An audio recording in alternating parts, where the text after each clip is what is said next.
Well, my boy came up next. My boy Jacob Fatu, my son. My boy, my adopted son. If only someone had known before 6 months ago that Jacob Fatu could get over like this. If only some bright beacon of knowledge, a shine of, if Captain Lou Albano, the guiding light, was still around, he could have told him, but nobody knew until suddenly he burst upon the scene. I hate to say I told you so, Brian. Well, you were certainly the loudest and the first and the biggest champion of his for years, and if you remember years ago under the different regime, we heard that they refused to hire him because of his criminal record in the past. And again, I hate to leave that dangling, because it's not like he's, a fucking international goddamn spy. The man's a killer, folks. No, he was, in his younger days in California, I believe he probably got into a few scrapes and things here and there, but I don't believe that he's ever committed murder. So the point is and I remember I've talked about this in the past, going back 30 years. Vince, it took him a while before he would agree to bring Bam Bam Bigelow back because he couldn't get into Canada. And, but the point is, this guy's talent, and he's an adult now and obviously has not been involved with the criminal justice system for a while. And this is all I saw on Twitter after the show was over, is Jacob Fatu is one of the biggest stars of wrestling. And this is the way you get somebody over. Jacob Fatu, and his opponent, by the way, was Braun Strowman. Braun Strowman. Yeah, that's sometimes people mispronounce it that way. And yes, he's been a guy that they've used at a top level on and off for a while there in the past. But right now, he's not particularly that integral, but he has some cachet with the audience, and he is ginormous.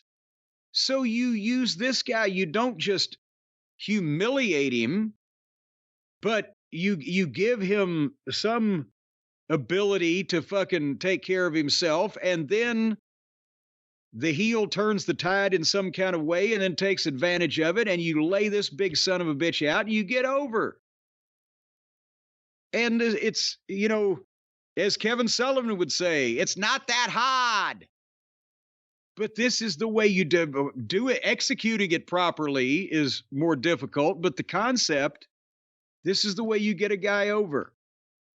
They went about a minute and a half to a break when the match started, and they were mostly having a big man style match. And old Brown is very Vince McMahon style WWE in that, I think when you only see him every once in a while, it's better. It's like Andre. But I think they've got pretty much all of the personality they're going to get out of him, haven't they? They certainly killed him dead here. I mean, I don't know what the comeback is from here.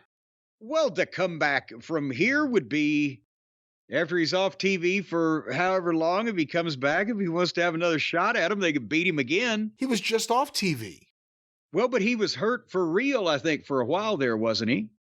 So they immediately do an angle hurting him again to get him off TV? Yeah, well, because the thing, he's in the middle of nothing. He's, with the roster they have right now, he's big. He's a big guy, but is he necessary at this point?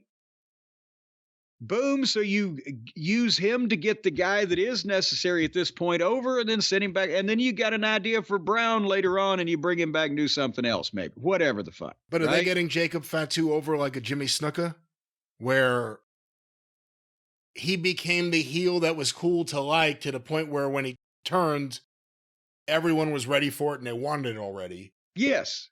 Are they setting it up right now? Well, I don't know if they're doing it on purpose, because they didn't really do that with Jimmy Snuka on purpose, but that is sometimes the effect, and they will go with that when it's time, but they don't need to rush it. Because the more that he beats people up in this exciting of a fashion, the more the people are going to like him anyway. And you can hear already people chanting or people whatever. But to tell the folks who didn't see this program what he did, old Braun ran around the ring. I'll use run in quotation marks.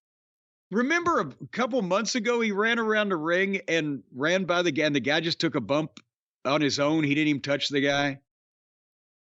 But he ran around the ring and tackled Jacob over the announce desk, and then he tried again, but Jacob Samoan dropped him on the announce desk. Did you see Jacob go over the desk? Yes. Like head over feet, like just like a rolling ball of fucking fire. Well, yeah, your head are usually over your feet. But just, I mean, you don't really see people tumble like that over the table usually. It was a hell of a bump.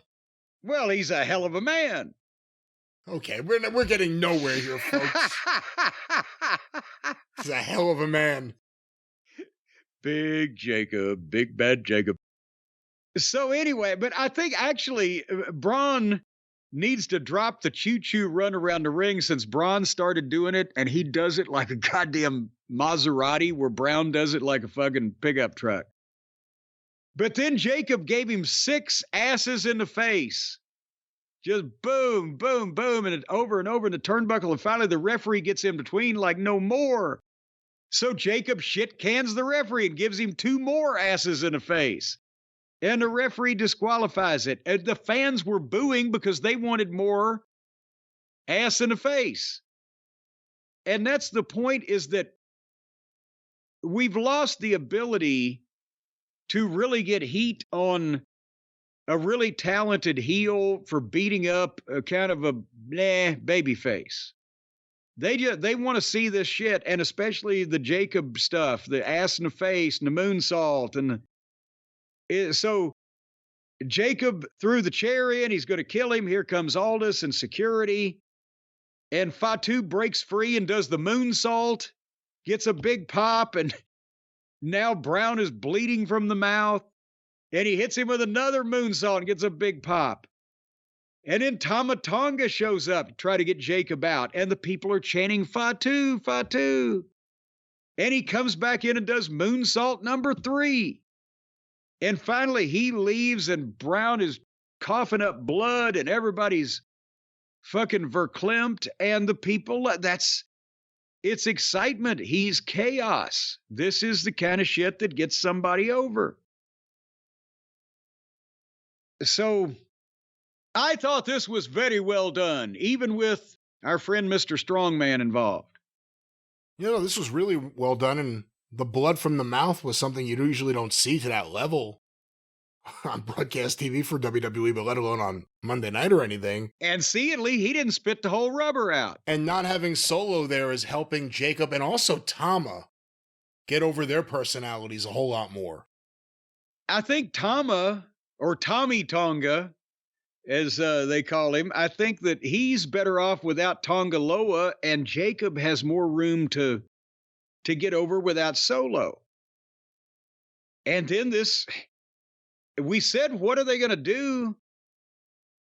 You know, with Solo, with the whole secondary bloodline, blah, blah, blah, after that kind of got blown off, is maybe Solo going to come back more contrite, and Jacob says, fuck you, I'm taking over. We got Jacob and Solo. Who knows? They got a million ways to go.